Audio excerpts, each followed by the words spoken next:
3 वर्षे नानीको बलात्कार पछिको हत्या। डाटा सोज प्रत्येक 9 जना महिलाहरू मध्येबाट 7 जना महिला सेक्सुअल एब्युजको शिकारमा पर्ने गर्दछ। यस्ता खाले घटनाहरूले तपाईँको पनि मन छोएकै होला। आजको यस भिडियोमा त्यही पछाडिका तत्त्वहरूलाई नजिकबाट न्याल्नेछौँ। आखिर त्यस्तो अपराध कसरी गरिन्छ, कसले गर्छ?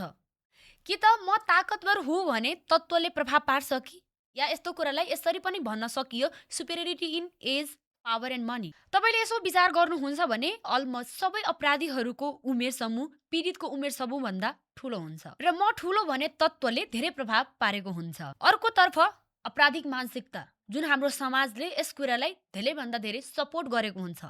सपोर्टको कुरा गर्दाखेरि कुन अर्थमा? हाम्रो समाजमै छुट्याइसकेको छ पुरुष महिला, पेट्रियार्की, फेमिनिजम।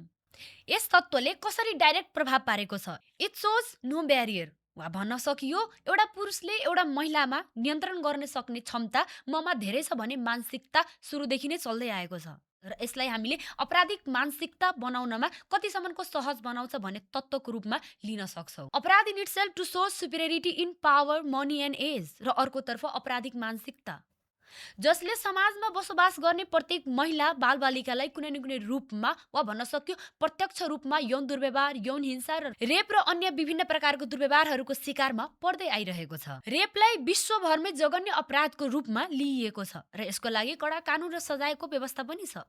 र यसैगरी नेपालमा यस प्रकारको कानुनी व्यवस्था र सजायको व्यवस्था रहेको छ। यस्तो कानुनी र सजायको व्यवस्था हुँदाहुँदै पनि दिनहुँ यस्तो घटनाहरू घटिरहँदा हाम्रो नेपालको कानुनी प्रणालीमा प्रश्न चिन्ह खडा गर्छ। मृत्युदण्ड हुनुपर्छ भने तर्कमा मृत्युदण्डमा निर्दोष पनि पर्न सक्छ भने कार्यविधि प्रणालीमा सुधार ल्याउनु एउटा अपराधी उम्किनु भन्दा बेस हुनेछ।